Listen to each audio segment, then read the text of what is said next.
Welcome.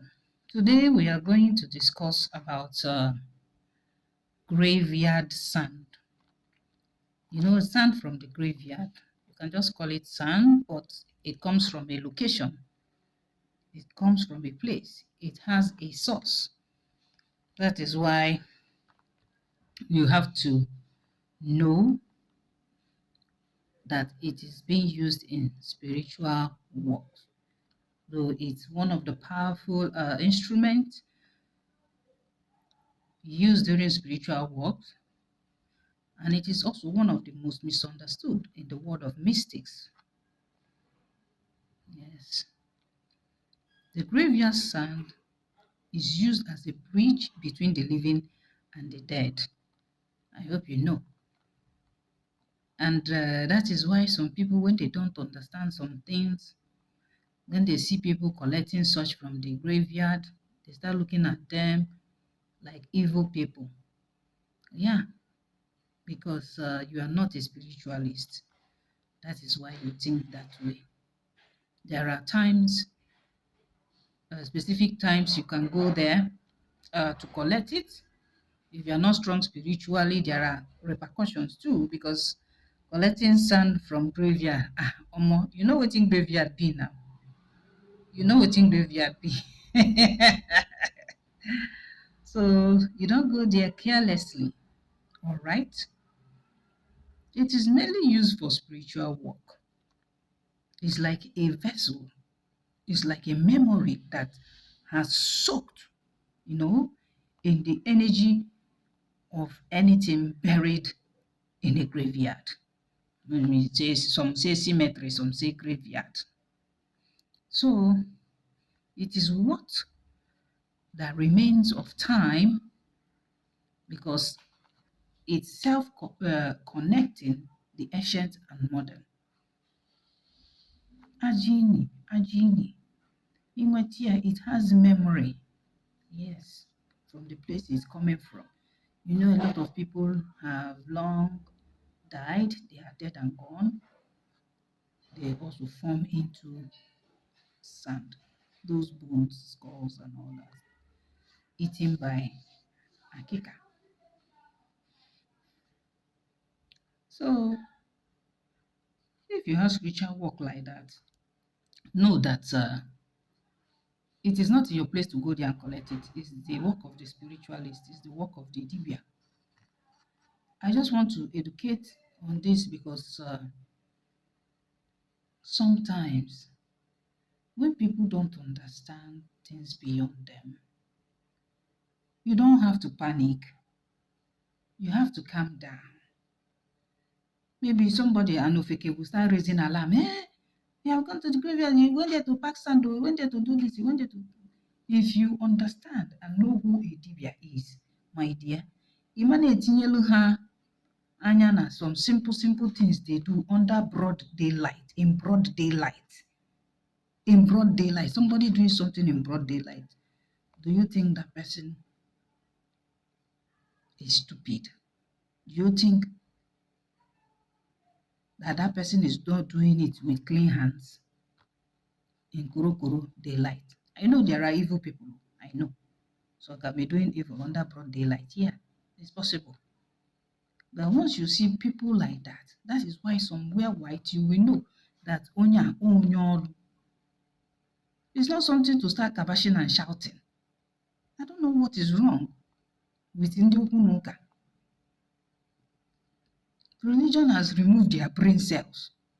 But when you see other people from other race and tribe do that, you say, oh, yes, oh, he went to the grave, oh, he's collecting the sand, okay, he collected the ash. You know, Indians, they cremate bodies or they burn it and they collect the ash of their long loved ones and put it in a container, in a jar. They might stay with them for a month or a year or whenever they feel like they can release it in the air or in the water, go somewhere and set the person free. The memories, that memory, that time, that is what is in that ash. That love, that relationship, they couldn't bear to let it go. They had to keep it like a memory or souvenir. to remember the person.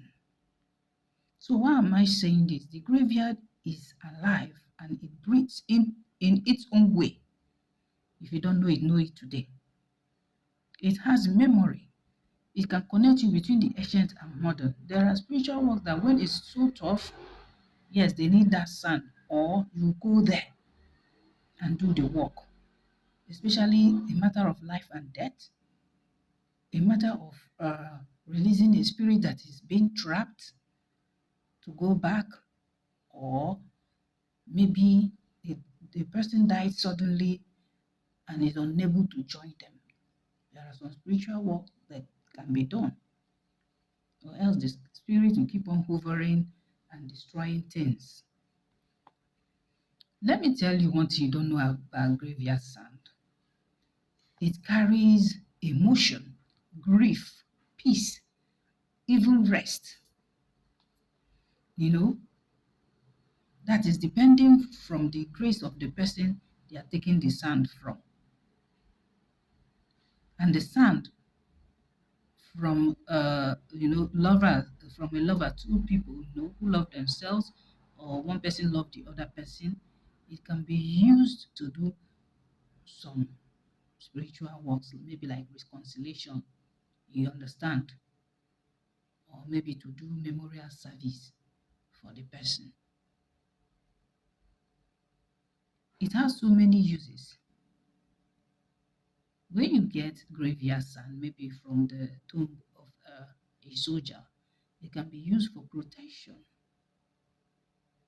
because of the grace that the soldier carry.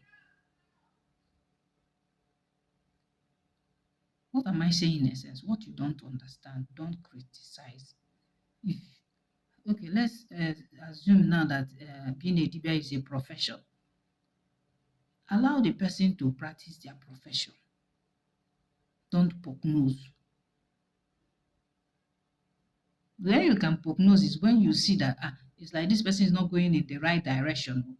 Because it's not so many things, not everything that is being explained. That is why when you go to a Dibia's house, you see a pot, you tell it okite. Whereas the pot is a pot that they use to put water for their um, marine family instead of going to the river every day, you know, or maybe their marine family wants to stay together with them.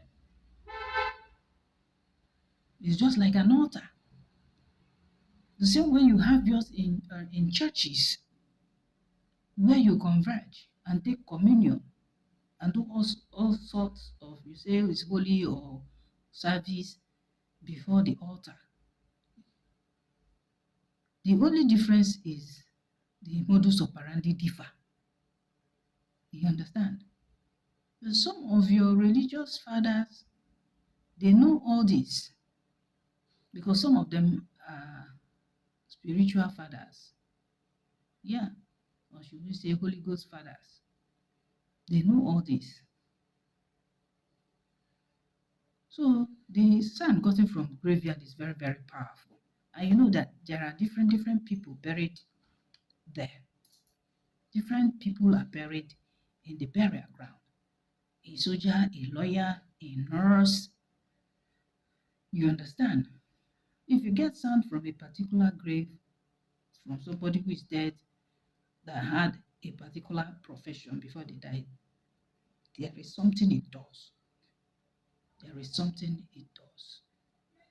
When it comes to ordinary Igbo spirituality, there are so many works, so many spiritual works one can do to help out people. There are some works that can be done to set you free from murder that have been tormenting you wickedly. Such can be done at a graveyard. You understand?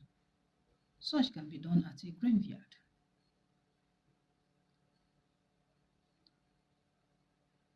Maybe via Ava divination. And they say, this work, Ageje, na Jago. Some don't have Ajago anymore. They just have that symmetry. Some is non-existent. Churches have been built over it. But those spirits still hover. The person that have that connection, that have that kind of power to see beyond the spiritual, see them. Those ones that are long dead and gone, they can appear to somebody who have that spiritual connection with the afterlife. So each sound you take connects you to the soul of the person that once lived, that was once living. You understand? That is why it is very dangerous that people who don't know about it shouldn't just go and start packing sand from the graveyard. The one that is popular is packing sand from a busy road or uh, big market, popular market. There are spiritual works done with those things. So basically, if you're not a Dibia, you live in your own world and allow the Dibias to live in their own world and do their own work to help you solve your problems or your challenges. So anytime you go to the graveyard to pack sand, you are waking an entity up. You are waking the energy up. So it's very dangerous. If you are not spiritually strong, don't even go there. Don't even go there. Even when you see when it's being done, better for you to mind your business. So, because there are some spiritualists, they verse. If you want to try something, make it be say you want to embarrass them. He go do you something. He go do you something. Just bear in mind that some spirits bless the living for waking them up once you go and pack that graveyard sand to do some spiritual works. You need their help. And they will come to your rescue if they are good spirits. If they are not, my dear, kasala go burst o. So bear in mind, some of those spirits, they can bless you for waking them up, while others, they don't like being disturbed. That is why the hour and time you go there to pack the graveyard sand, it matters a lot. Because some of these spirits are aggressive. They can harm you. They can give you a slap. You go deaf. They can give you a punch in your face. Maybe it will affect your eye. You no go to see again. So you just know this. So as a true herbalist, as a true mystic person, you have to take permission before taking sand from any grave, from any graveyard. Sometimes you can offer them money, coins, cowrie, maybe flowers, maybe milk, maybe honey, and tell them your intention before you pack it from the ground. There is a similar scenario now I want to bring in. When you go to bring sand, maybe from your maternal side or your paternal side, you know you must tell them what you want to use the sand to do with kola nut. After talking to them with that kola nut, that's say your purpose of coming, everything that you want to come and pack the sand, you remember. For some of you who have done their iruagu, I'm not saying it for you to go and practice it. If you are not a Dibia, don't put yourself in trouble. Trouble where you no fit comot from. You tell them the reason why you need the sand and all that. And you speak words before you pack the sand. Let it be a sand of blessing, of protection, of manifestation, of goodness. You are not using it for evil. Let it be the sand of manifestation of your agun from your maternal or paternal place. Let the land bless you. You know, you say words. You don't just go naively and pack it. You might have a terrible headache. You might have a terrible headache. Oh, don't just go and pack sand like that. Take permission. Take grace. All All right, without permission, you are stealing. So the spirits that own the land can deal with you. Same is applicable to graveyard sand. They might come after you. And you know that theft in the spirit realm can never be forgiven by the dead people. And any work you do with their graveyard sand, you handle it with care for you to achieve great and powerful results. Handle it with care. There are so many works you can do with that graveyard sand. Whether protection work, whether back to sender work. I beg. So what am I saying in essence? A lot of things have spoiled now. We no longer have cemeteries, except for some people who still preserve theirs. Dibia need it for some certain spiritual work. It's not something evil. But I'm not saying that there is no evil work. The evil work exists, all right? But I just want to enlighten you on this so that you know, as a spiritual conscious person, because my channel is for the spiritually conscious, not ndị ofeke. When it's time to teach you things on the physical level, in this physical realm, yeah, I will tell you, because it's good you know. It's good that you know. So be very, very careful when you take sand anywhere. If you're not giving grace, it might cost something from you. It might take your life. It might tie you down. So you breathe your last. You better be careful. Some you can even give offering. It will not be accepted for you to pack that sand, because there is spiritual restriction. So you have to know that the sand from graveyard is potent. It is where it connects us with the ancient and modern, and the sand have connection to your soul. That is why sometimes when they want to do some spiritual work, they say, bring sand from your father's house, or bring sand from your mother's house. With this, my little teaching on graveyard sand, you can now see that I'm not lying to you. It is because of that soul connection, because of that energy that lies therein. It is your foundation, your essence from your lineage. They want to connect.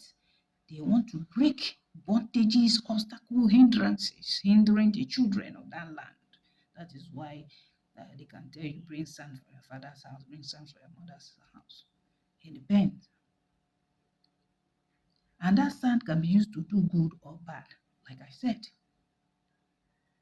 So we all have to be careful and also spiritually conscious. And you also don't raise alarm unnecessarily when what you see, it is not your profession, it is not in your place. You allow the owners of the land to deal with the person. If he's using it for good or if he's using it for evil. So you don't put yourself in problem. Just know that the sand that you walk on, it breathes and lives. It has memories. In fact, it owns everything on this earth. Because check out now, we build house on it. The tree that give us food, where is it sprouting from? Even inside the water or river, is there no sand there? It's very, very mighty. Talk more of the graveyard sand that is alive, that is a vessel of memory soaked in the energy of anything that is buried beneath it. Just know that it is a bridge between the living and the dead. So when you see somebody packing sand or whatever, don't start shouting, yeah! Except maybe that person is not a member of your family. Or that sand is not being packed from the spot where you live. Somebody won't come out something for me head though. Somebody won't make it better for Ramo. But the one wey dem dey go pack for somebody footstep, footprint, uh-uh. They can be used for good or bad. It can be used on the good side to liberate the person, maybe from the shackles holding the person, on the bad side to cast a spell or hex and hold the person down. So whichever one, just know that there are things used to do spiritual work. And graveyard sand is one of it. Thank you.